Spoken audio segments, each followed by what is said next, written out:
Alright, so we thought we'd have a sound system, but we don't. So we're going to do a couple of things to make sure that we can hear each other. One, every once in a while, if cross-talking starts to happen, you might hear me say, clap once if you can hear me. And what do you do if I say, clap once if you can hear me? Clap twice if you can hear me. Clap 3 times if you can hear me. And that is your cue to shut up. But it's a really fun way to say shut up, isn't it? It's a loving way to say shut up. The other thing is if we have to, we'll use the people's mic, but I want to try not to use the people's mic.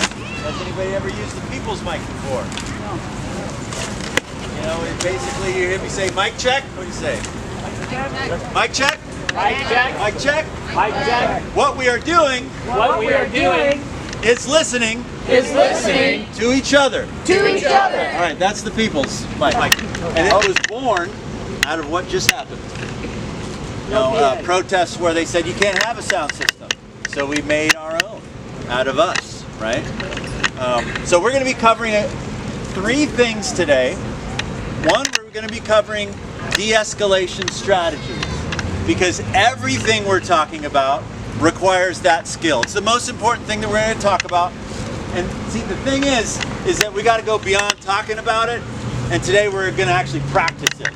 So I hope folks are prepared to get in each other's faces a little bit with the goal of bringing these skills to the street, learning how to meet people where they're at, learning how to de-escalate scary situations. Because I don't know about y'all, I'm 48, and it's about as scary as it's ever been in my life right now. I'm afraid to honk at people sometimes. Y'all feel me?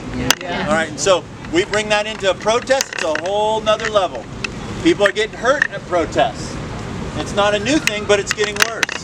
And so we're going to talk about the best practices to reduce harm. Now, of course, the best way to reduce harm is to do nothing at all. And that's not what this group is about. So we're going to talk about the best way to reduce our chances of being harmed. 2, we're going to talk a little bit about crowd control and traffic control. We'll spend a little less time talking about that. That also includes de-escalation skills. And lastly, we're going to talk about worst case scenarios. We're going to spend a little bit of time on worst case scenarios, and there's information in the document. We don't want to scare folks, but we want to start building some muscle memory around these kind of scenarios. So should it ever happen, and those worst case scenarios likely won't, we have some ideas on how to respond to them, and we're not just making it up in the moment, right? Are you guys down with those 3 things? Yes. Okay, all right. Now raise your hand if you've ever done any kind of de-escalation training before. All right, we got it. Raise your hand if you've done my peace marshal or de-escalation training. All right, keep it raised for a second here, because I may be calling on somebody else to help out with this crowd. Okay, I know we got some veterans here. Okay, the first thing we want to do today is practice dealing with folks that disagree with us. We want to practice dealing with folks that are escalated, dealing with people that are problematic, and I don't want folks to think that this is just counter demonstrators. That's one category. But if you can think of other ways that a person can be a disruptive force at an action besides a counter demonstrator, what are some things y'all think of? Y'all got experience, so let's hear from you. Other protesters getting too rough. Say that loud. Other protesters getting too rough. What? Other protesters. I've never seen that before. Has anybody ever seen that before? Somebody on our own team being a pain in the ass? In this group? No. Where's some opinion? Oh, we got any? I was warned about Susie here. So watch out for Susie. This whole training's for you. Did you know that? You know, we're in the shadow of Dr. King, and he wrote a book once, and he said 60% of movement conflicts were internal. So most of our conflicts are with each other.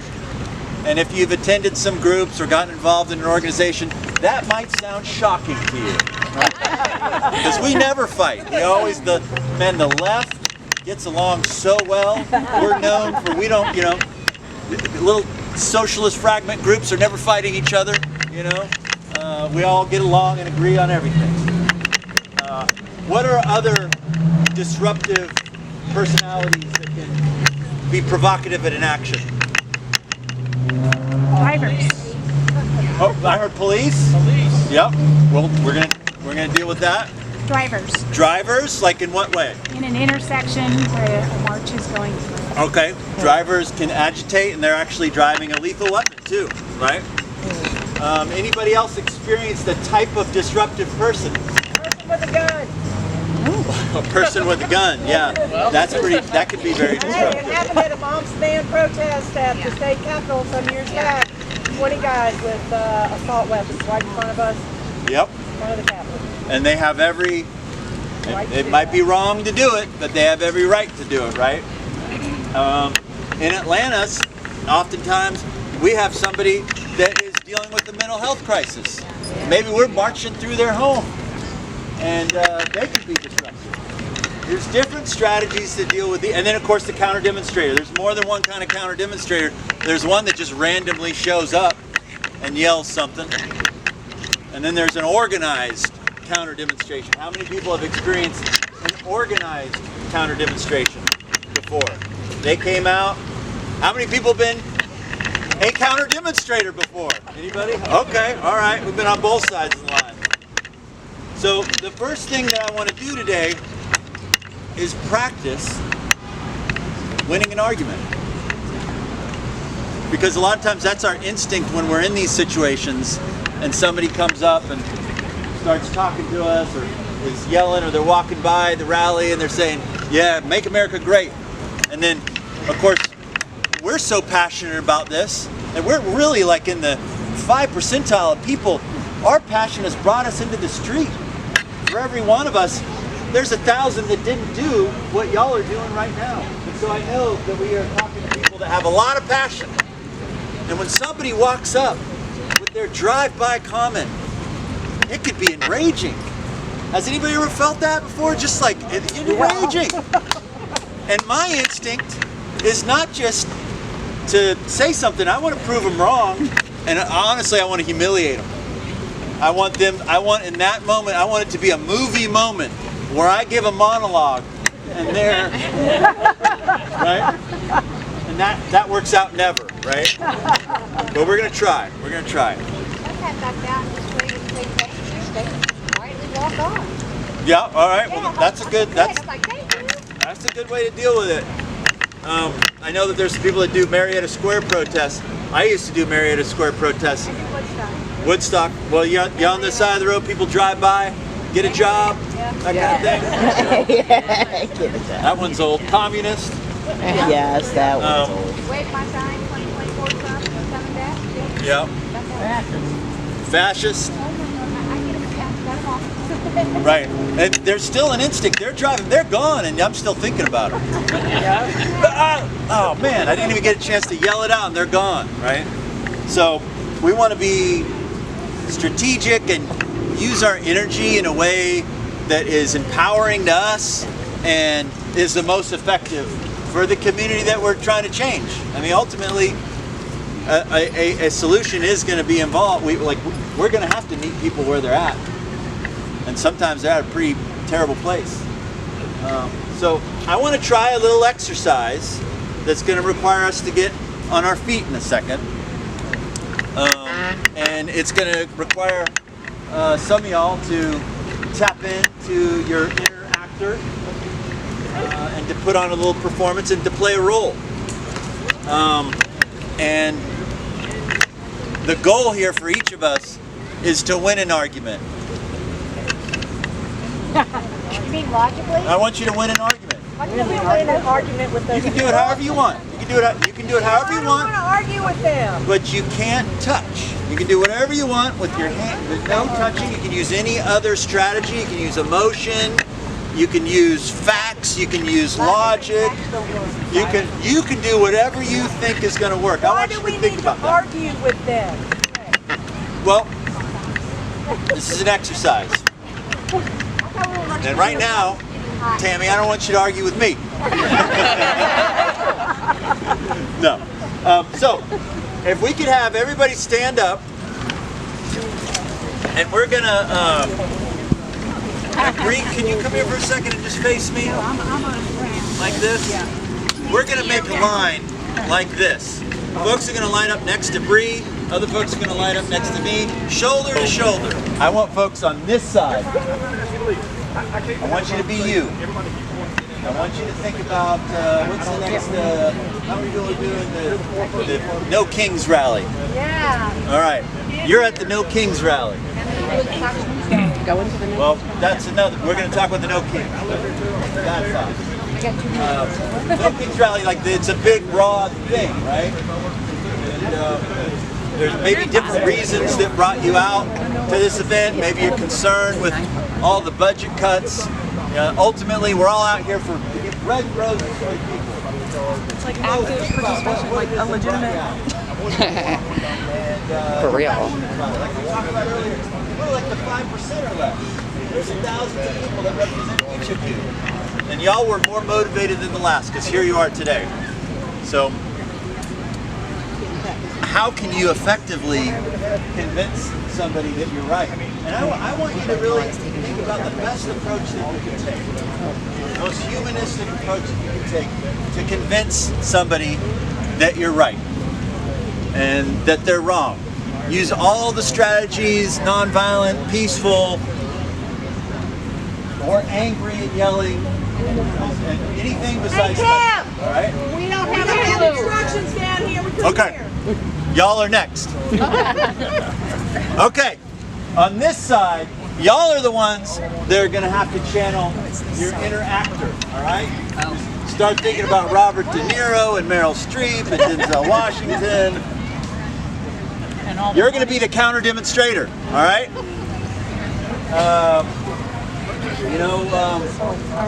Abortion is murder. Trump is Daddy Trump. I mean, Trump is the answer, man. Tariffs are good. Yes, man. I can have this come out. Yeah, I don't think I can either. Trump is a businessman. I'm going to try to get him out. He's doing all these things. He's making it great again. And I'm tired of walking down the street and not recognizing this country. And y'all have come to this rally.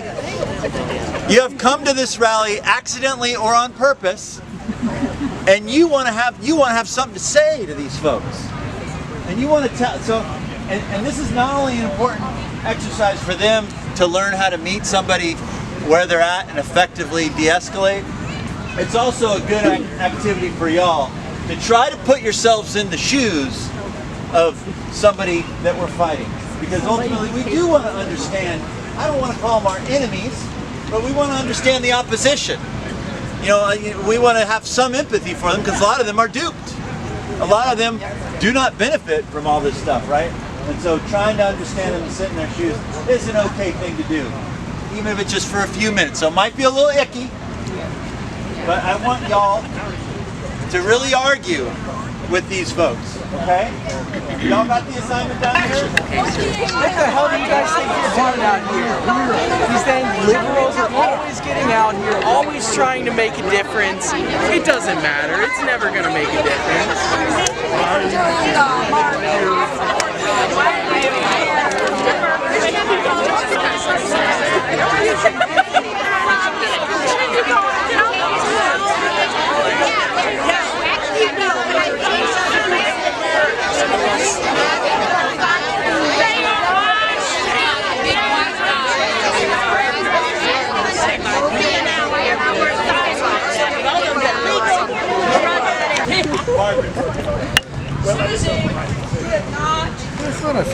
Thank you. With yelling. She was calm. She repeated her points, but she did not yell as I was screaming into her face. Okay, all right. Bill was a very good reflective. Let's hear it for Susie. All right. I want you to hold it for a second. All right, okay, go.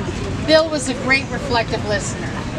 Anything that I said, he listened to it and he had a counterpoint. So he was very good at listening to what I had to say. All right.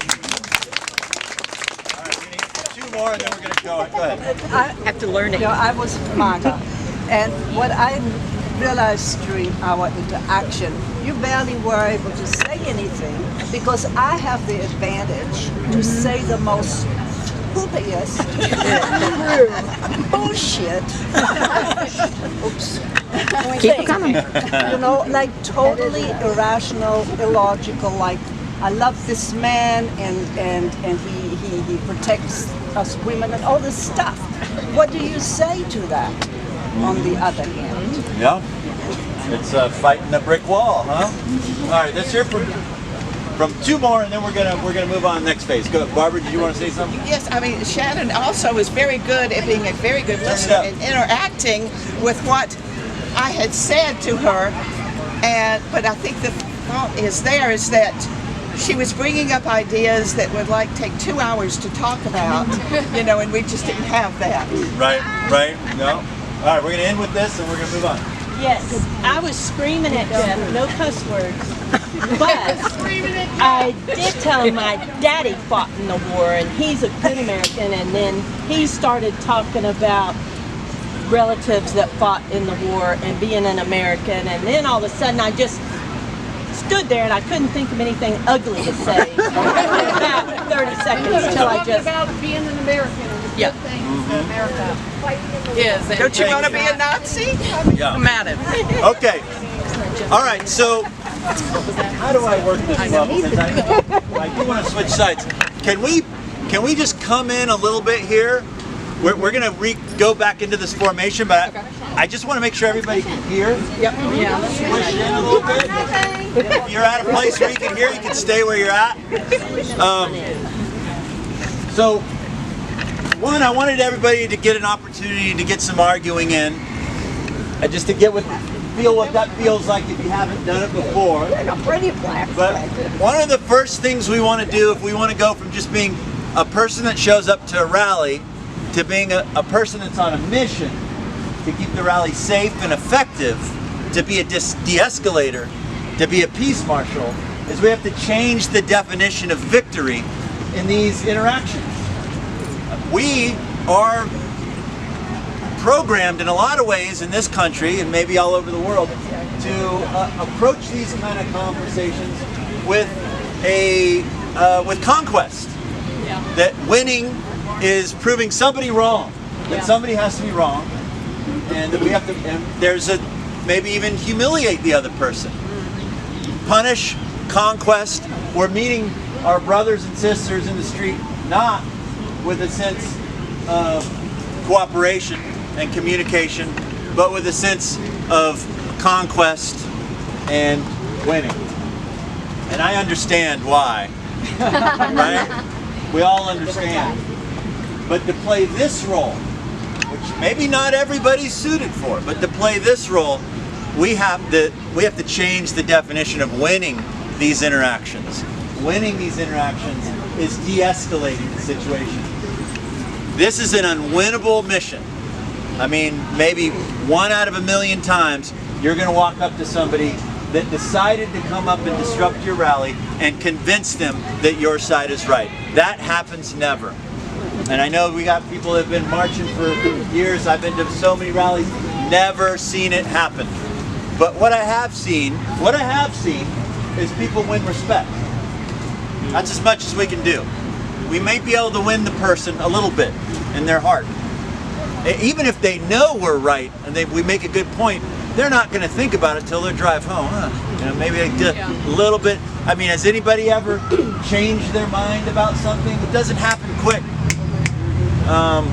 I'll admit there's some issues that I used to think were kind of complicated, and now I don't think they're complicated at all. People were patient with me. And so we want to change the definition to now, instead of winning the argument, we want to win the person. And we want to de-escalate the person. We want to meet them where they're at. And the way to do that isn't necessarily just words. Anybody ever heard that 90% of communication is body language? I don't know whether that's true or not, but there's some truth to it. I talk with my hands. I really believe this, and I have no way of proving it. I think I project what's going on in my mind. I think I project what's going on in my heart. Does that make sense? That like I can project a feeling through my eyeballs. Does that make sense to anybody? I feel like I can do it. And actually I feel like I can pick up when somebody else is looking at me with love. You know? And so, can I look at this person with love? That's a question you got to ask yourself if you're out here, you want to play this. Can I do that? Because that's where it starts. It starts right in here with the eyes and the heart. And then the first thing I do always in these situations is I make eye contact. And there's a thing that, you know, if you ever taken a Psych 101 class, they talk about mirroring. That, you know, it's something that doctors or therapists will do with their patients and clients is mirror. It's something that good parents do sometimes with their kids, is try to mirror good behavior, try to mirror good body language, try to mirror good vibes. This all starts with the eyes. And so making eye contact. There's a thing that happens when people make eye contact with each other, right? And whether you like it or not, you might start smiling when I look at you. If I'm smiling, it's involuntary, I'm telling you. Try it with somebody that isn't at this training when you get home. Try looking them in the eyes and smiling on the inside but on the outside, and people will often, no matter what mood they're in, they will start smiling too. And there's a thing that happens with the chemicals in our brains when our muscles make us smile. It's crazy, but it's true. They put people in these CAT scans and they see, my God, there's these juices start flowing and you feel less angry. And so we start with the eye contact, we start with the smiling. I oftentimes introduce myself. Sometimes I'll extend my hand, sometimes I won't. It depends on how. Oftentimes, if you're a big man, you gotta acknowledge that. I got trained by a 90-year-old woman that was 4'10", Lil Corrigan. If anybody been around Cobb County a long time, she passed. But Lil Corrigan, she could walk up to the biggest guy and put her hand right on his shoulder and he was gonna submit. If I do that, it's gonna end differently. Right? So know who you are, know what container you're in. But oftentimes, if I'm talking to Bill and he's upset, and, you know, the first thing I want to do is make eye contact, and then I introduce myself. I say, "Hey, Bill, I'm Tim. They asked me to help keep things safe here. I can tell you're upset, man. Is there anything I can do to help?" No. Okay, Bill, I got to be honest. I'm new to all this stuff too. The group just asked me. I've actually never met anybody. What's your like group? Well, this is Indivisible, Georgia. Yeah, who are they? You know, I'm still learning myself, honestly. I don't really, they asked me to come here. I'm just all about the safety thing. They look like a bunch of communists. You know, Bill, honestly, I've never met anybody quite like you, and I'm trying to understand. You probably never will again. Bill, there's so much going on. I do want to hear what you got to say, but it's really loud here. Can we just step over here? Because I want to hear what you got to say. You want to fight? I don't think I'd ever win a fight with you, Bill. No, you wouldn't. But I would love to hear what you have to say. And so now I want to fight my man. And you're walking away from me now. Don't get in a fight with Bill. But what I want to do is, the first thing that I want to do is I want to engage. And I engage, thank you, Bill. I engage with my eyes and with my heart, and then I say something. I establish the eye contact first. I want to do that first. I want to make that connection with a smile and kind of a timidness, you know, and then introduce myself. I am not the organizer of the rally. There's a degree of separation actually between me and all these people. They reached out to me to help with safety. That's why I'm here. I'm still figuring out the issues myself. And I can tell something's wrong. Can we talk about it? Now, if there's a big rally, I just want to get them out of there, right? So we want to engage, then we want to isolate. And so I want to get Bill over there and talk to him. After I isolate, I want to neutralize. And so I want to find the quickest path with Bill to find some common ground. I guarantee you, he's a human being. We have some common ground. Even if it's common ground that I'm not that excited about. At least we can agree the Constitution is good or something benign, I don't know. But find some common ground. And there's going to be some common ground. The reason he's upset is he has some idea that his criticism of this movement is legitimate. Figure out one little inkling of something you can agree with and say, at least we can agree with that. At least we can agree that people have the right to protest, you know? Whether it's January 6th, you know, I didn't really agree with that, but I didn't go yelling at them, you know, or something. And you'll find that common ground, and then we want to move away. Now, most of the time with a drive-by, with a problematic individual that's there to argue with you politically, most of the time that's enough to turn the volume down a lot. But so actually I want to try this. Stay on the same side. Switch roles. Switch roles. Thank you. Thank you. You're a good communicator. This time y'all are the MAGA folks. Think about what all that means, man.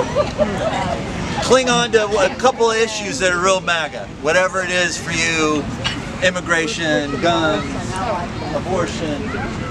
Think of all the things. This is your opportunity to put yourself in the shoes of people that that are in our communities. They're all up in Cobb County, y'all. They're in Atlanta too. And for y'all, I want you to play the role. This time, you're not trying to win the argument, you're trying to win the person. And you want to use everything that you have at your disposal. Not just your words. Use your eyes. Think about what you're going to do with your hands, right? Maybe you want to, where are you going to put your hands, Jenny? I'm just going to leave them by my side. Leave by your side. All right. How about you, Randy? Like this? Like this? Okay. All right. Trudy? Just like this. Okay. All right. Just a mama. Is this your stance? Okay. All right. I'm gonna be running. Yeah. But I really want you to think about this thing. I've been exploring this myself a lot. This thing about projecting love on the inside. And I know it's tough when you spend all this time hating Donald Trump.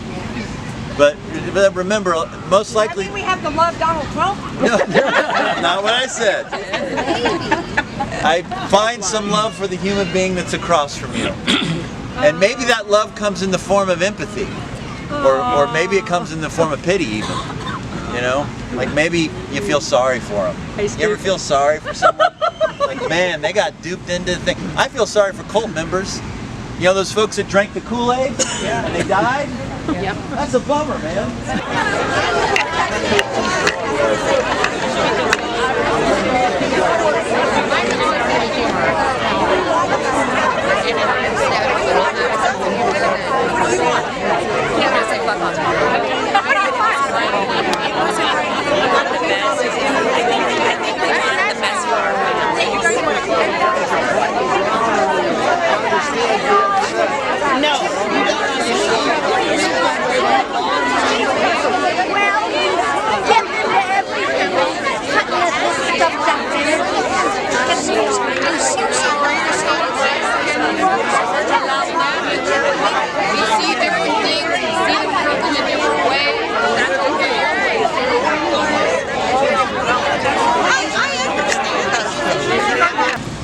Y'all were the experts. The original. How did it feel to do that for you? Let's hear from one or two people. What did it feel like to be on this side of things?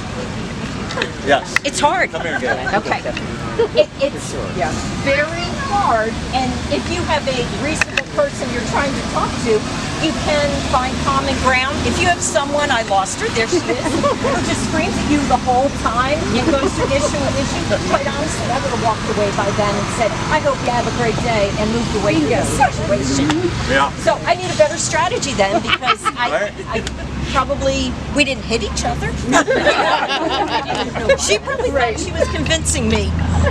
Yeah. See, the thing of it, that's what they do. Because, of course, their might is their right. And then if they're right, then you're going to believe them, and that's not the case. Yeah.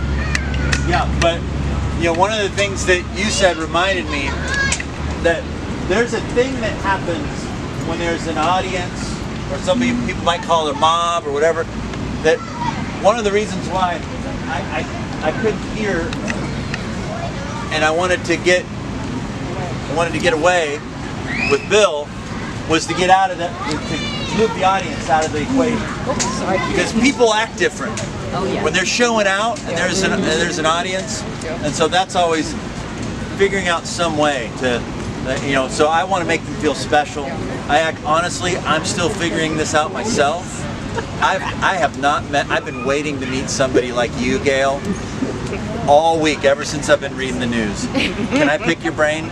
I actually have a podcast, and I'd love to record you right now. Oh, I should have. But no, I don't want to play it back. So it was. I mean, I have dealt with people before and not walked into a straight-on fire hose of just screaming at me the whole entire time. And it happens. And sometimes you're in an unwinnable situation. Yeah, come up, so everybody can hear. Hi. So my question was like, me and Lucy were kind of getting into this.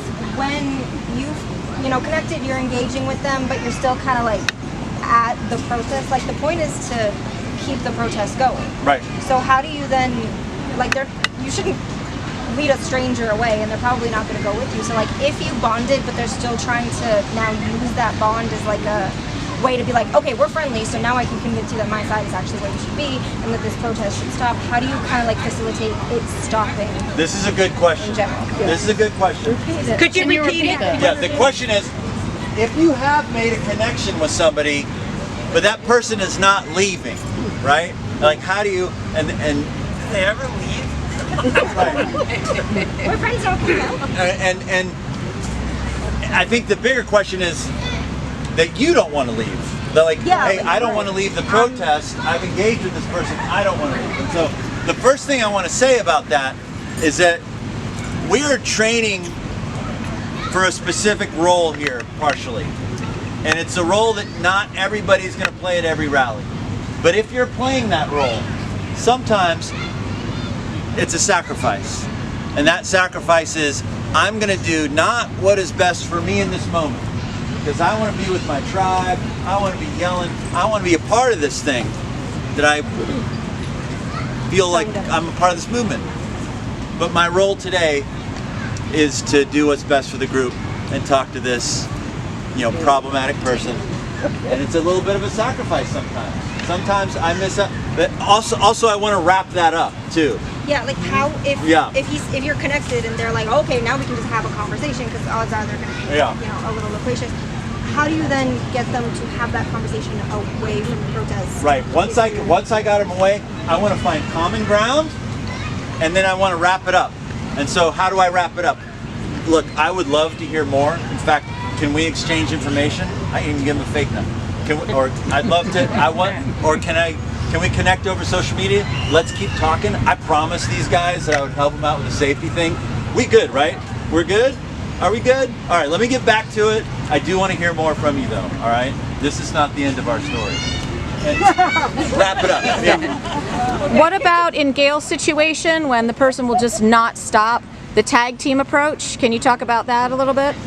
Right, the tag team approach in that somebody comes up and has Gail's back and excuses her and then takes over the conversation with the counter protester. Right, yes, yeah, there's another one. Yeah. And so Jeff just won't stop yelling at me. That's Jeff. Now, when we're doing peace marshaling and we're wearing our vests, one of the things that I always do is make sure that everybody's paired up. They don't have to be attached at the hip to their partner, but my job, that's my accountability partner, and I want to be within eye shot of them at all times, and I want to be checking in and making sure they're okay. So if Patricia is my peace marshal buddy, and she's been dealing with Jeff, and Jeff just won't stop, then I may want to, hey, are you okay? And you know what happens? Exactly. But the first thing that happens I'm telling you, sometimes just the act of me checking in, hey Patricia, are you okay? What's going on?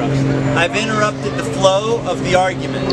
which is another really good. And then of course I'm taking. Actually, Jenny is asking for you right now. Can you go talk to her? We've just interrupted the flow. Good. Maybe if Jeff, this gets into another strategy, which is distraction. Maybe I'm talking to Jeff and I got a cup of coffee and I dropped it. Oh my God, I'm so sorry, I just dropped the coffee. I've just interrupted this flow because you probably can recognize somebody in your life, or maybe even sometimes you, can get into a little bit of a cadence when you start to argue. And you get stuck. It's like this path, this mental path, and sometimes it can feel like a track that you can't get off. And it takes disruption sometimes to get off that track. And that track, I have even done this one. Oh my God, really?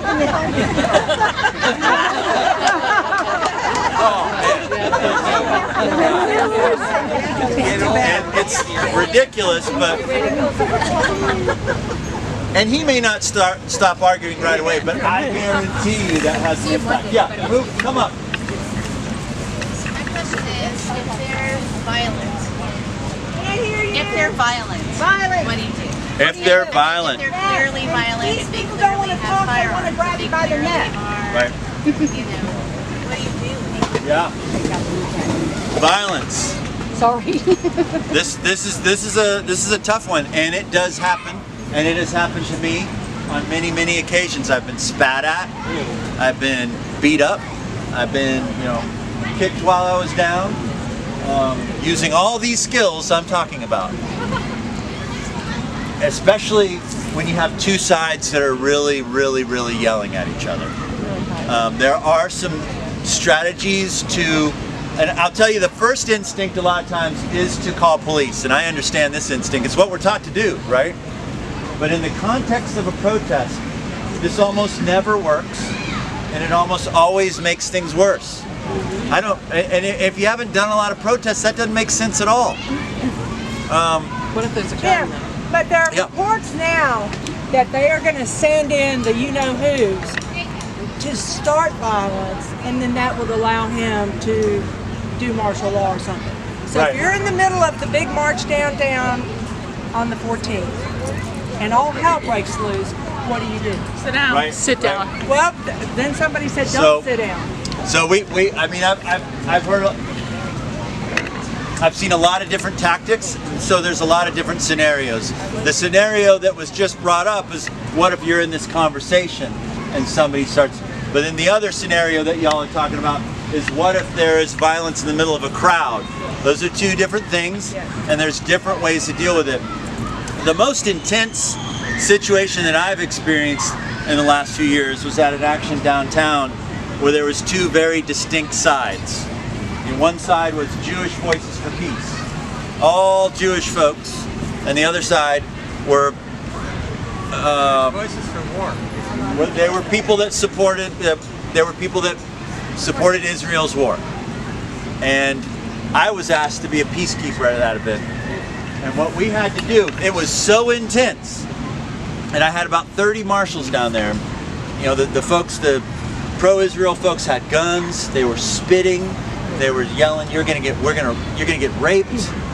They were throwing fists. I got punched multiple times, and I still had to be out there de-escalating. It was really difficult. And so what I did is, I'm gonna grab a couple of y'all. Is that all right? Joe, can you volunteer? Sure. Jeff, Carol, Pick, Kat, Gail. All right. Line up, just shoulder to shoulder. Tim, real quick, do you want us to go back over there so we can hear? Are we still pairing? Just in just a moment. Okay. Shoulder to shoulder, but right down the center here. Come on, y'all. Right down the center, just like that. Okay. Connie, can I get you in on this? Randy, can I get you in on this? Okay. Y'all are, for lack of a better word, on the wrong side of the issue. Y'all are on the right side of the issue. It never works that way.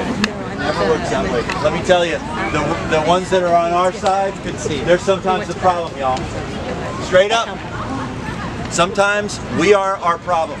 Sometimes, hey, I don't want to call the police, so we got to police ourselves. And so this exercise acknowledges that. I have seen so much, there's so much need for de-escalation on our side. Has anybody ever seen that? Yeah. We got to turn ourselves down sometimes, right? It's more common than the other way. That's right. That's right. So when we say which side is the violent side, it's sometimes on both sides. Now that particular day, the pro-Israel folks were more violent, but there was violence on this side too. They were provoking, they were trying to get over. So we had to make a wall of people. It was intense. I mean, people needed therapy afterwards. Nobody got really, really hurt. And what we did was, Jeff, if you would turn around and face that group, pick, and so on, every other person. You're good? Okay. But I could still get through here if I work really hard. So what's something else you can do? All right, yeah, there you go, there you go. But this barrier is right here. Now, the harder job is on this side. And actually, that's not really true because they're at risk. The back of their head is at risk, right? So y'all are doing two things. One, you're keeping an eye on the back of their heads. And we're gonna have another marshal lead back on this side, trying to negotiate with whoever seems in charge.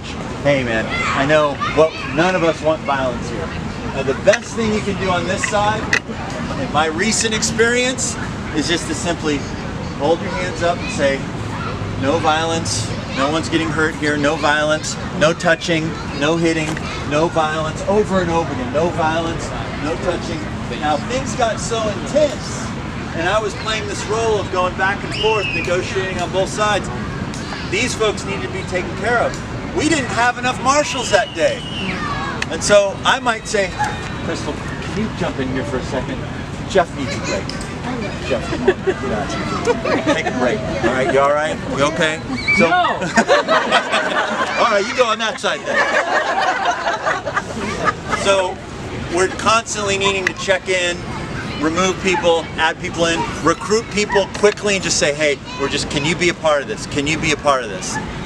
Now, all right, turn around and all face me, those of you that are facing the bad guys, for lack of a better word. Okay, another formation that we're going to talk about is if there's somebody that is very, very problematic, they're in the middle of the crowd, how do we get them out? What if there's a bunch of them that's okay, this is what they're projecting or predicting, that at these big rallies on the 14th, they're going to send out the Proud Boys and the crazy people to be within the 20,000 in downtown Atlanta, and it'll just erupt on cue, right? So what do we're not marshals, we're just protesters. What do we do? Yeah, well, I'm hoping that some of y'all will come to this training and leave deciding, hey, I am going to volunteer marshal, right? And if not, I'm hoping that you'll just take something on. You'll be able to use a little bit of those skills. Yes. Someone on 5051 recently posted that everyone should sit down if violence breaks out. That's what I said. I thought, I don't think we should do that. So the people that were down there for the April protest, if you sat down, if you weren't at the front line or the back of the line, you're going to get trampled. Yeah, I don't always. They're like the only situation in the I was going to say the civil rights movement. This goes all the way back to movement in India. The only times they would sit down is if they were being attacked by horses, and that's because horses, if you're sitting down, they will not trample. They will not trample. If you are being attacked by a line of police, sitting down is sometimes a good idea. Why? Because you're less likely to get knocked over. But as a tactic to deal with counter demonstrators, I'm still wrapping my mind around that, because ultimately they've kind of ended your protest. Now you're sitting down, they're the ones standing up. It's a difficult position to be in. You certainly don't want to sit down if you hear a gunshot. That's possible. One thing to keep in mind is, I'm probably not the only one to say this, but oftentimes we hear these things and they don't happen. So we want to train for them. Proud Boys have never showed their face in Atlanta. And boy, I heard they were going to do it during George Floyd summer every day. They got this thing, it's about to happen, there's a chat room, but it never happened one time. Yeah, but this is under because they're chicken shits, that's why. But that doesn't mean it couldn't happen. So I do want to talk about what happens on a very small scale. Jim Bob and Tammy Faye show up and they stand up and they're being difficult in the middle of the crowd. And we got this line of peace marshals. And y'all are gonna, and I'm in the middle of the crowd. Now, we're not cops and we don't want to use violence, but one tactic that has been used, and it's, some people might think of this as a like radical thing, but you could create a circle around me and link arms. Isolate you from Yeah. Damn it. Trump is actually good. And I like what he's doing. Okay. And now what you want to do is now y'all are going to lead us that way, so you're going to have to turn around. But you want to stay linked. There you go. And then you could slowly start to move. Now this is something you want to really think about because there's things that could go wrong. Yeah. Right? We can see that. What could go wrong? What could go wrong? Right? I could go crazy. It was just women doing this. Older women. They're sort of like, don't hit your grandma. Yep. The way I've seen this play out most of the time is in large DC rallies, and most of the time it's been younger men that have played this role, and they've been a little macho about it. And so I'm not saying that this is always the best thing to do. I have seen it work, and I've also seen people get hit while it's happening.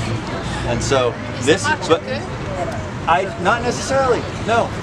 But I would rather, if it comes down to it, sometimes in a crowd people get so hyped up that to do this might be better than allowing our hyperactive people in the crowd to beat this person. Because that ultimately, this is not so much about getting this disruptive person out. It's about avoiding somebody getting beat to a pole. Does that make sense? Yeah. We got questions here. I actually have. Come up a little bit. It's good to hear you. Okay, so first of all, I just want to emphasize that you are not going to be able to control everyone. If someone's even on our side and they are pissed and they're at the top of their patience level and they're fuck this, fuck that, and they're interacting, do not put yourself in the middle because you could get hurt. And at some point, you cannot de-escalate a situation. I just want to say that because you don't want to get hurt. And then number two, wouldn't it be better if we circled the person rather than the opposite side? We would circle our side, you know, because that might be less intimidating to, if we're going to do a peace circle. Right. And then third, and this is just for everybody because we had talked about it and it's been all over. You know how people are at the senators, what are they called? That we went to, like Marjorie Taylor Greene thing? Town hall. Thank you. Town hall. I can't remember words anymore, y'all. I'm sorry. So at the town hall, people are getting, women are getting dragged out on the floor, men are being escorted out. So a lot of the people are saying, why are they just letting this happen? Why are people just letting this happen? So we were talking that if we're at one of those meetings, town hall meeting or any kind of meeting that's like that, and someone's being dragged out by the cops, then you stand up for them. Like you literally stand up, start filming what's going on, and if they actually, like at the Marjorie Taylor Greene, get escorted out, you leave with them. So you're not actually getting physical within the environment, but you're protecting them. Because if there's a person like that one lady that's dragged down on the floor and she was being physically abused by the cops, if there's 5 people standing around going, you can't do that. You cannot do that. You can't. I'm not saying jump in, but we need to start protecting our people, you know, and then also showing our support for them. So, you know, if Mike gets kicked out of the Marjorie Taylor Greene and I'm in there, I'm walking out with him. You know what I mean? So I just want to say that because I've never met in the whole group and I like talking. I don't know. Thank you. And that goes into the theme of who protects us, right? Who protects us? We protect. Who? We protect us, right? And so in this context, there's a lot of when we talk about this random kind of stuff that can happen, we can train, we can talk, we can get in the mindset, but it's a lot of game day decisions. And that's why days like this are so important, getting to know each other, getting to know people's strengths and weaknesses, who's really good at this, who maybe isn't, and figuring out, who are we going to tap on when these kind of moments pop off. Leanne. I need to de-escalate myself. Yeah. Yep. That's why I'm here. Yeah. Because I found myself at a drive-by protest just screaming at somebody and I wanted to kill them. Yeah. We got to. I need to de-escalate myself. And how many of us have ever felt that way? Oh yeah. Okay, I want to jump around a lot of different topics. To ask, who hasn't felt that? No one. All right. I want to jump around and cover some topics that people ask for. All your job is to talk to the cops. All right? Your job is to talk to the cops. All y'all, we're all here protesting. It's a protest. It's unpermitted. And an officer is going to come try to make some demands, and y'all figure out how to deal with it. That officer's around here somewhere. I don't know where he's going to come any moment now. I have a question. Are they have already been decided that they would be police liaisons? They're stepping up. Y'all are going to step up in the moment, and you're going to try to talk to this cop. All right, officer, we're ready for you. Here comes the head. What's going on here? We need to break this up, all right? This cannot happen.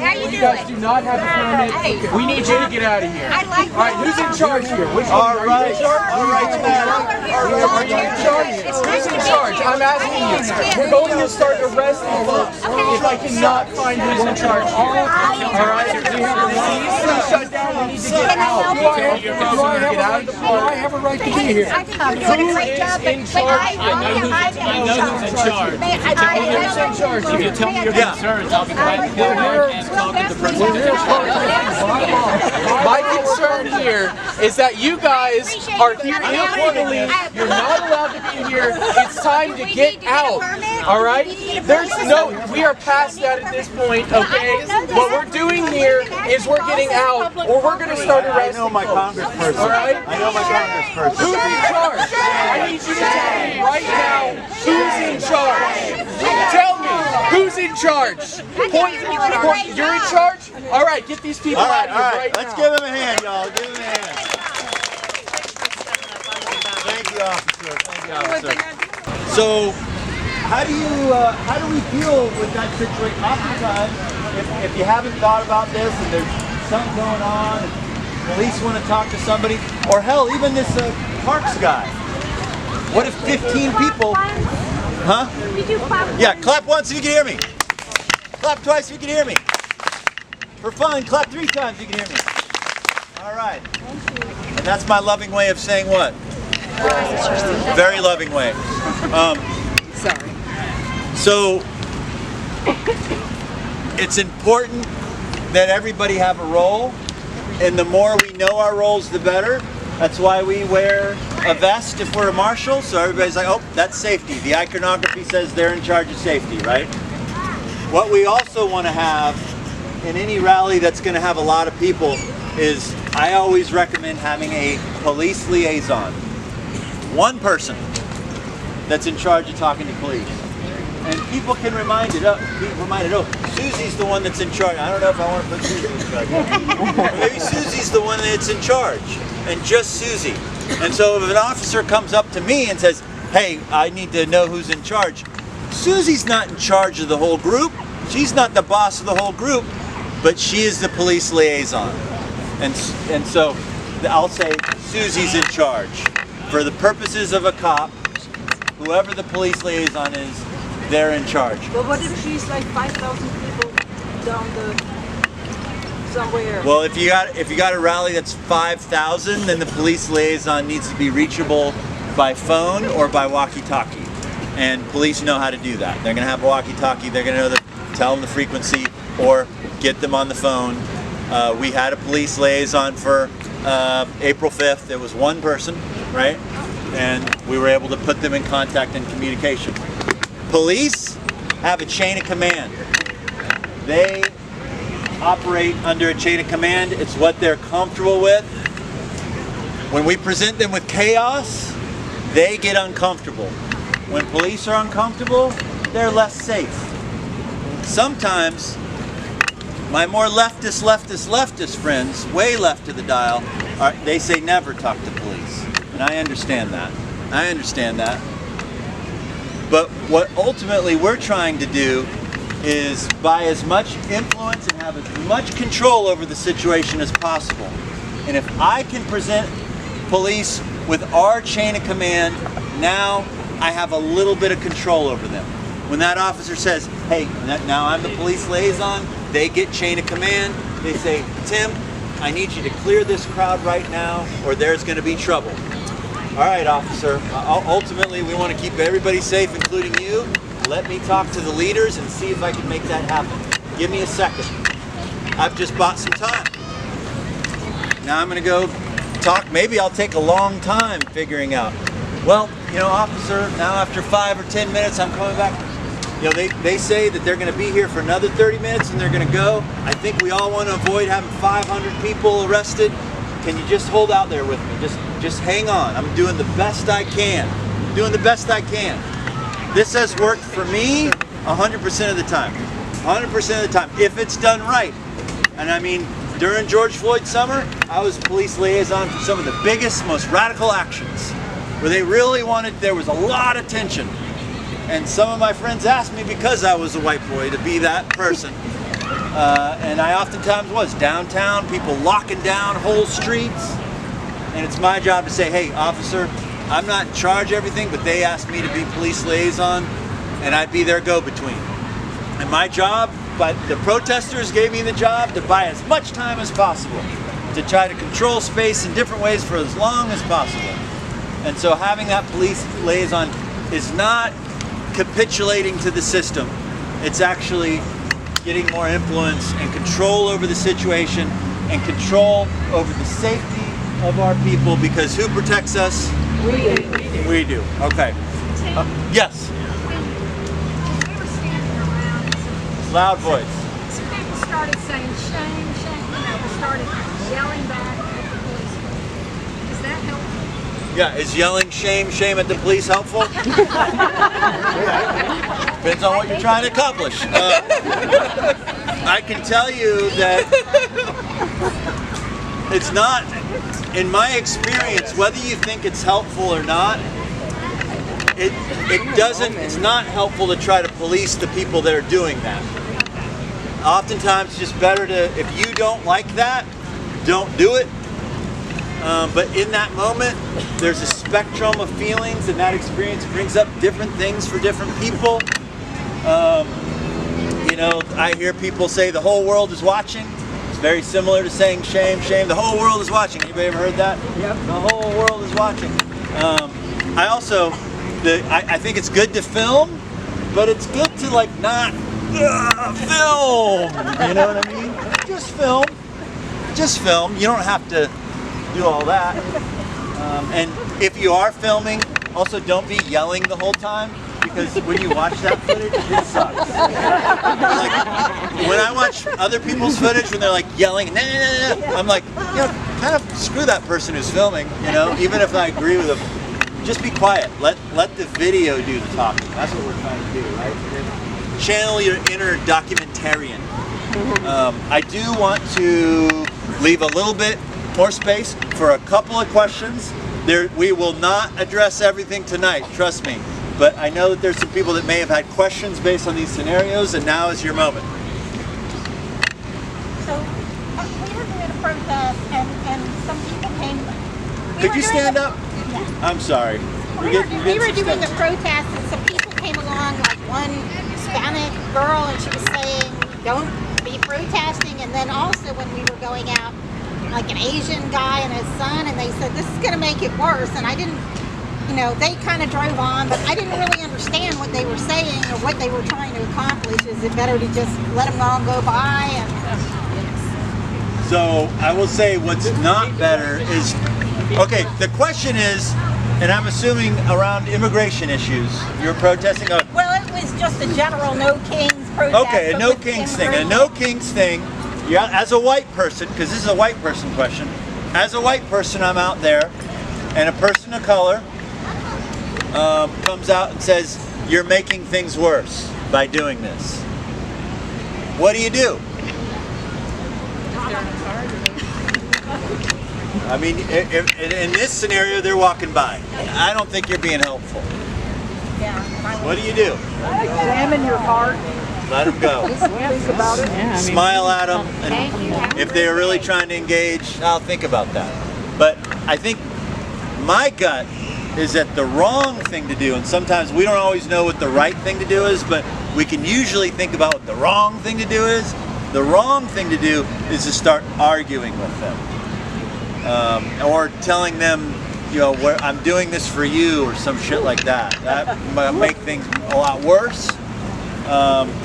So we may not know what to do, but most of the time we know what not to do, right? And so arguing doesn't feel good for that one, right? Maybe just letting them go if they're already moving. And I think actually regardless of race on that matter, if somebody's driving by and yelling something, wave. Just wave, let them go. Have a nice day, look at them, smile, let them go. If somebody's moving away from you, you're already winning, man. They're moving away from you. Please, let them keep moving away from you. Yeah. Any other questions? I've had this question for a long time. In the de-escalation situation, they don't leave. What do you talk about for 90 minutes? Have you ever done this? I have talked for a long time with somebody, yeah. Especially as a newer, when I first got trained, it was the build-up to the Iraq War, the second Iraq War.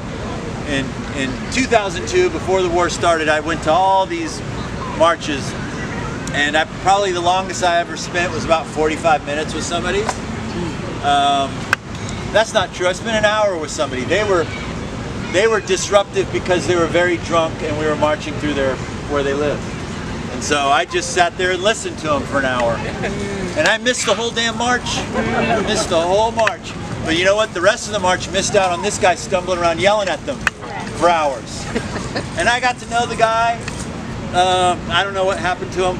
The other guy that I spent 45 minutes with, he was a veteran.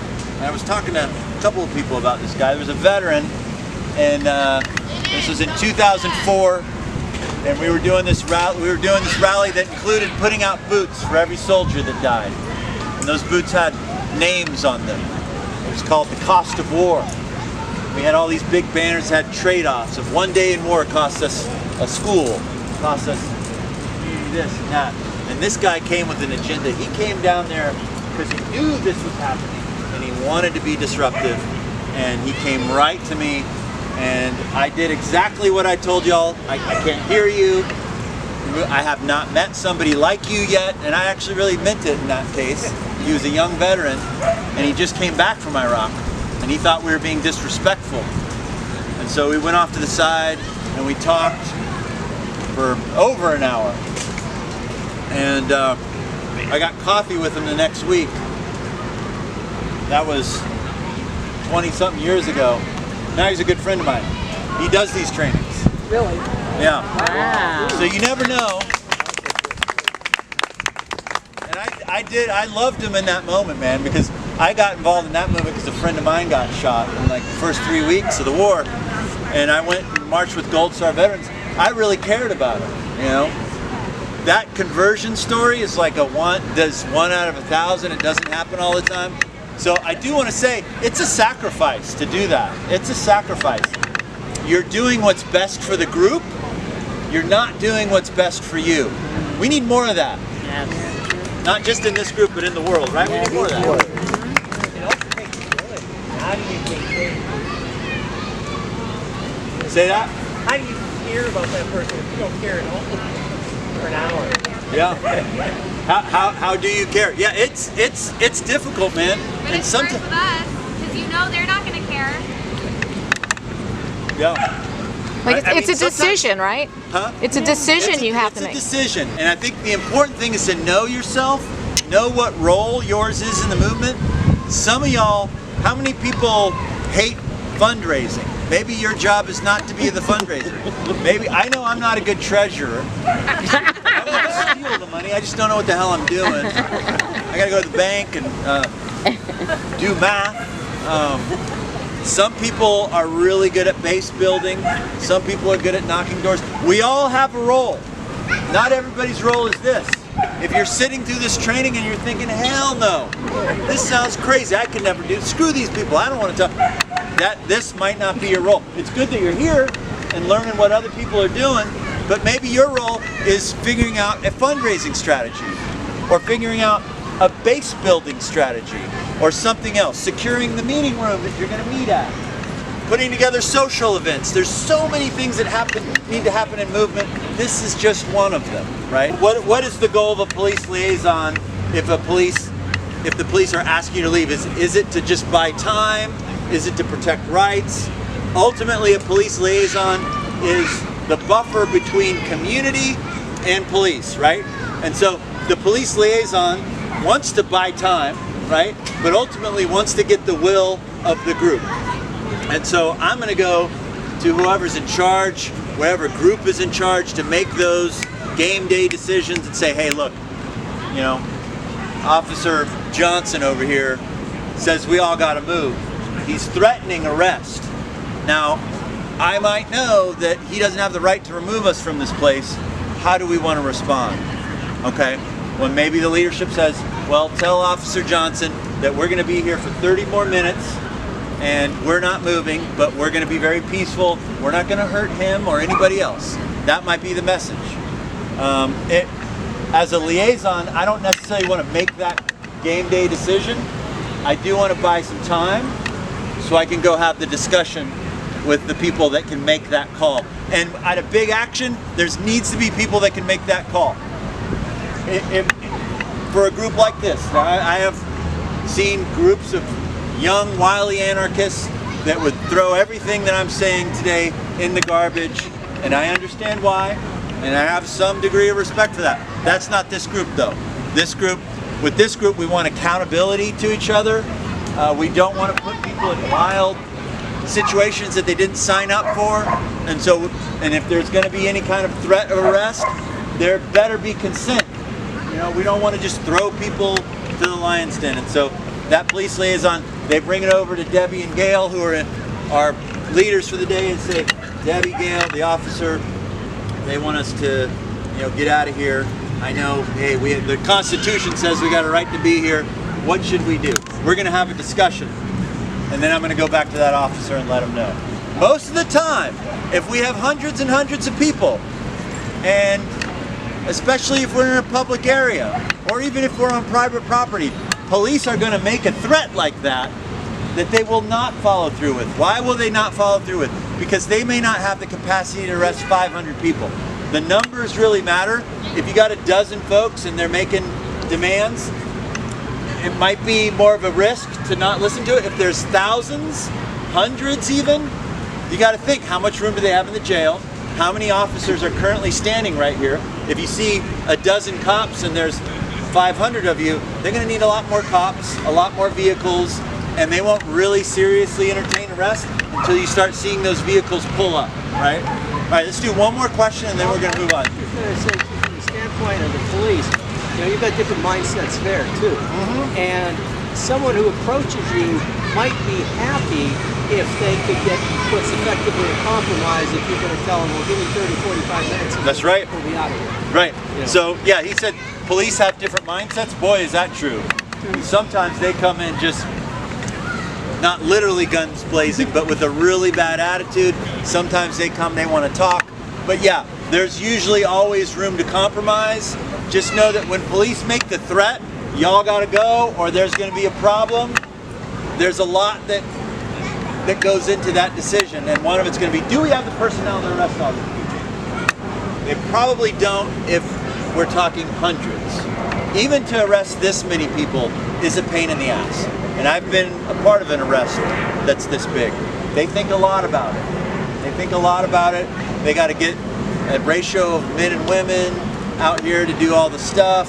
They got to get enough vehicles to move you from here to there. So they'll make the threat a bunch of times. Now, if you're on private property in the state of Georgia, they got to give you 3 warnings too. So they'll give you warning 1, And the first warning is to the police liaison, then they give the whole group the warning 3 times. And so if there's ever an appetite to plan that sort of thing, that's a training that we do. We're not doing that today. Yes. How many warnings do you get whenever justified in getting them if you're on public property and you're not walking a public way? Bill, that's a good question, and the question is, how many warnings do you get before they make an arrest? And the type of property you're on makes all the difference in the world. If you're on private property, and it is a protest setting, you are to get 3 warnings before the arrest. If you're on public property, which is public property, right? This is also public property. There may be ordinance in a park that have to be followed. Like they have an ordinance here that says no sound. There could be an ordinance on the sidewalk that says no sound. But they can't say that you can't protest there. Well, they can say whatever they want, but it's a winnable thing in the court. Yeah, there's no amount of, your permit is the Constitution, your right to assemble. And that is, I want to say that with an asterisk because the Constitution is not going to stop you from getting arrested. It might help you win the court case. But I have seen people get arrested wrongly in this country, you know. Really? Yeah, and it might happen a lot more. Yeah. And we got to be brave about it. What do you do if you are arrested? Get bail. Well, it's training number 2. Yeah, we do. I don't want to say I want to save that. Like, oh, wait till the next training. Because you know, people have been arrested for a lot. Anybody here have been arrested? All right, so talk to these folks. They'll tell you what to do. So that's one resource. But yeah, I mean, if you guys are organizing an action where you think that's a risk, it is very important to have some things lined up, to have a phone number that people can call. I usually, if you're in Cobb County, you can put that, I like to put a piece of paper with the number in my back pocket. Some people used to say it's a good idea to write that number on your arm. I say don't do it anymore. And we saw with the, if anybody followed the Stop Cop City movement, there are young people, just regular college students, that were at actions and they wrote a phone number on their arm. They got arrested for conspiracy to commit a crime. They said the act of writing the number was conspiracy to commit a crime. You knew you were about to break the law. Wow. And so I'll put a phone number in my back pocket, and I've been arrested 19 times. I feel proud of every single one of them. And I've never had them confiscate my little piece of paper that has a phone number. And that number is to somebody who's off-site, right? You don't want to have your jail support person getting arrested. You know, you make that call and you see the person you're supposed to call sitting next to you. And you want to have legal stuff set up. Now, one of the trainings that I do is help people organize that. And even help people figure out a target, connect them with legal services and jail support and bail funds. Those are all things that we can cover. Probably not right now, though. Anybody else got any? Is anybody interested in that training by a show of hands? What training? Arrest planning. Yeah, what you do basically a deeper nonviolent direct action training.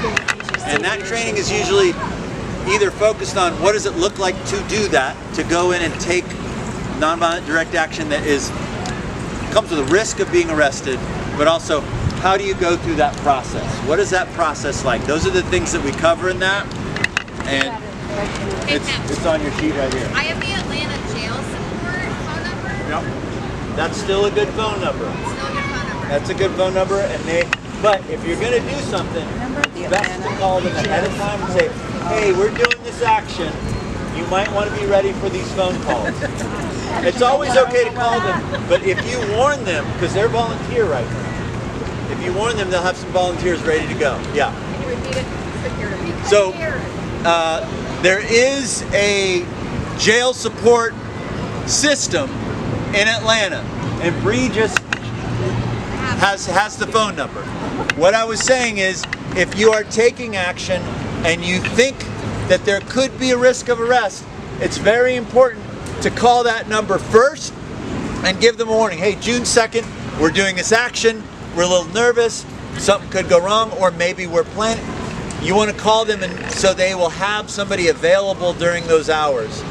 Because if you don't, it's going to go to a Google, answering machine, and they'll get it when they get it. So it's better to call than not to call. But if they're ready to go, ready to rock, they got cash on hand, ready to run down to DeKalb or Cobb County and fork it over. They got relationships with bondsmen and all that stuff. We have a whole system in Georgia to help support people take nonviolent, bold, direct action, and we need more of it. I'm excited for that. I will show up to train, but yeah, we want to give them a warning. Maybe you can send those numbers out. Yeah. Or we can send it out in an See email. Bree afterwards, send it out in the mail in a follow-up thing. I do want to get to one more thing. Why can't we be more than the sum of our parts? Correct. Yeah, that's a question I ask myself all the time. Coalitions are tough, man. A lot of times in coalition, you get the best, worst solution to something. Everybody's got to compromise. Nobody really gets their way. It's just like, all right, it's enough. And it's important, Kimberly, it's important. And it's a question I ask myself, and it's something that we all just got to work on. We got to work on it. I'm excited for anybody here or anybody out there to join something and get involved. I would like them to do what I want them to do, but I'm happy that they do anything at the end of the day. So we are seeing a surge in activity that we haven't seen in decades right now, and that's a fact, and y'all are part of that. So I hear your frustration, but it's already happening. It is happening. Not fast enough for Kimberly, and I appreciate. No, justice fighters got to be a little impatient. We got to be a little impatient. Anybody here impatient? Probably your impatience that brought you out here. So don't let go of that. I'm not saying keep being impatient, keep being wily and upset about that, but also, it takes time, and there are some good signs right now. I do want to cover worst case scenarios. I don't want to spend a lot of time on it because I want to end on a good note. But I hate talking about it because sometimes you feel you're going to talk something into existence. But there was a guy that I know that was at a rally in New Mexico recently, and somebody who was playing kind of a peace marshal role got shot in the stomach. Cars are driving into crowds. It's not like this is likely to happen, but it's more likely to happen now than 10 years ago. And so we want to just be having conversations about how we would react to something like that. The first thing is we can't totally stop something like that. We cannot bring that risk to zero. And so the best we could do is come up with harm reduction strategies. First thing I want to talk about is an active shooter. And the only thing that I've figured out to arm ourselves with is whistles. And I meant to bring some, but y'all should invest in some. Peace marshals should have a vest and a whistle. We blow the whistle when there's a clear and present threat when it comes to an armed shooter. Now, defining that right now is important because somebody said, and I've been to rallies like that too, I was at a rally and there was a bunch of armed men standing together. Is that a reason? Is that a clear and present threat? No, why not? Because it's legal in Georgia. That's their sign. That's their protest sign. Yeah. They're sitting, if they are armed to the teeth and they're standing together, it looks scary. But I'm telling you, it's not a threat. I mean, anything's a threat. But like, they didn't come there to shoot you. They came there to make a statement. They came there to scare you. That is their protest, right? So we don't want to blow the whistle over that. We might want to let people know, hey, watch out. These guys are there. If we see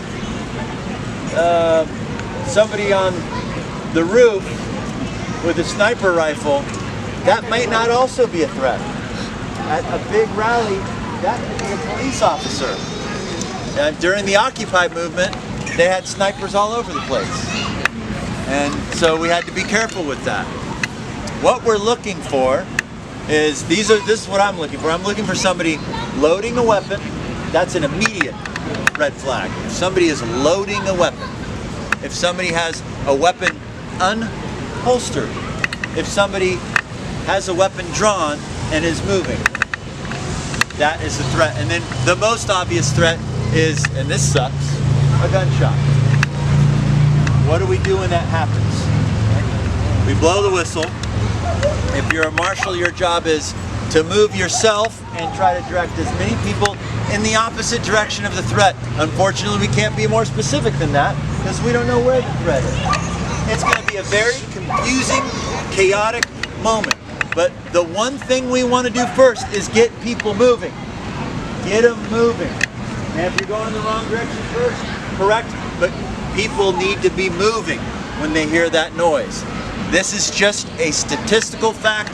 If you're moving, you're less likely to get hit.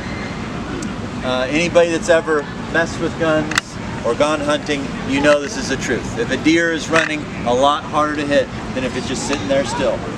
You want to get people moving. The second thing is you want to hide. Hide behind something that a bullet won't go through. You want to move other people into a hiding position. Could be behind a tree, behind a car, behind a building. You want to hide from the threat. If that threat is moving in a park like this, then I want to make the third thing I want to do, and this is the scary part, is we want to make a plan to fight. And I work for a Quaker organization, and I'm saying we want to make a plan to fight. Because a lot of times this is one person versus 1,000. And if I'm behind that tree, hiding scared with 2 people, and there's an active shooter about to turn the corner, statistically speaking, I want to make a plan, and this plan is statistically the best thing that I could do. If I got 5 seconds, I'm going to look at my friend, I'm going to say, I'm going to go for the weapon, you go for the face. If I control the weapon, I control the threat. The other person's going for the face. This might be this very scary situation, but in real life scenarios, it has worked and it has saved a lot of people's lives. A lot of people's lives. The alternative is just to run when they turn the corner, and your chances of surviving that are lower. And so, if there's 3 of you, I'll go for the weapon, you go for the face, I'm going for the feet. We're going to knock them down, we're going to control the weapon. Go for the kneecap. Go for the, yeah, we want to go for the legs, sweep the legs like Johnny and Cobra Kai. Yeah. What's your opinion of carrying mace to a rally? I don't carry mace to a rally, I don't carry weapons to a rally. My 18-year-old daughter, she has mace, and I bought it for her. I think the problem with mace at a rally is that you're just as likely to mace other people in the rally. And the problem with a gun at a rally is you're just as likely to shoot another person at the rally than you are the bad guy. And so... And that kind of takes away from the whole nonviolent de-escalation aspect. Right, right. Takes away, and I'm for nonviolence. I'm also for, you know, sensible self-defense as well. And so I cannot talk somebody out of having a little taser. I'm not advocating for it, but when somebody has it, I'm not going to condemn them. Yeah. Given the spirit of nonviolence, instead of saying you're ready to fight, why don't you say my goal is to disable the shooter, disable the weapon, instead of fighting in space? Right. No, that could be another way to frame it, could be to neutralize. Neutralize, sure. To neutralize, yeah. And to me, that's very nonviolent. Yeah, yeah. Yeah, this could be a better, the fight. And I'll tell you, and this might lower some people's opinion of me, this is the one thing that I stole from the FBI. This is their protocol. And I went through their training. And it was at a time when the school shootings, I felt real weird about it. But I went through their training. I got invited to go through their training. You know, they have a whole de-escalation thing too, and how to deal with protesters and stuff. But I went because I wanted to know what's the best thinking around this. And you gave me something to think about. Maybe I don't need to use all of the FBI's language. All right. So, yeah. Question? I wanted to ask a question back on the issue of dealing with the police. Dealing with the police. Dealing with the police. Yeah. You said, of course, that we needed a key contact there. But what we have been seeing frequently on TV is some people come in, they're dressed all in black, they have no identification on, they're claiming to be law enforcement. Talk about ICE. Can you talk of ask them for ID? What if they refuse to give ID? Right. So, what you just asked about is what do you do with police that are showing up with no identification, with masks, because we're seeing this on TV. How many people have seen this on TV? Now, what we haven't seen is that scenario at a big protest. They haven't seen it yet. Excuse me? What? What about Portland? No, immediately they look at people who are walking away from the big, they get go into the big protest. They would get people who are walking a block or so away. Yeah. That's right, that's right. What we haven't seen is this scenario where they're entering into protest. Okay, I'll just say what we haven't seen is these ICE federal agents come directly into protest. This could be a thing that changes. We've seen them far the peripheral of them. We've seen them follow people till they're at a safe distance from the scrutiny of a crowd. That's what we've seen. But what we know is that they will not show identification. The only thing that we could really do is capture it on film, yell and shout, or put yourself in an arrestable situation and try to intervene, which is something that I would consider doing. But you would be risking a felony. I think the very least we could do is to film that, but lose the illusion that you're going to say, give me your badge number, and they're going to give it to you. Film is the most important thing we could do. How many people have seen that footage and said, my God, you know, and it changed something about the way you think. Somebody got that footage and shared it, and they got picked up by the news. And so, if I may be that person, let me do the same thing, and at least get it on film, at least share it. I can share it with, if y'all probably have some media relations, you know, share it and disseminate it that way, right? Okay. Any other? Do you think the protests and pushback is making a difference? 100%. I think it's getting more people seeing it. I do. I do. I think that it is time, and this is my opinion, this is outside the scope of de-escalation, right? But I will say, I think it's time for folks to start sharpening their organizing skills, to move more strategically, to get better at aiming at the right thing. I think now's the time for that. It's exciting that so many people are coming into the streets. But what do we do with that energy? How do we funnel it? We need everybody to become a community organizer, to think like a community organizer, to get strategic, to understand how power shifts and work, and to create a strategy and follow it.